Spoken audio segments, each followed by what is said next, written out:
A major snowstorm has hit Toronto, causing school closures, widespread transit delays, and numerous flight cancellations at Pearson and Billy Bishop airports.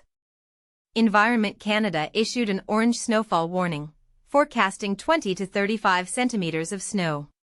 The DVP was temporarily closed due to dangerous conditions. The OPP reported approximately 200 collisions in the GTA. TTC and GO Transit are experiencing significant delays and detours. The Finch West LRT, Line 6, is shut down, with shuttle buses running. Many universities and colleges have closed campuses.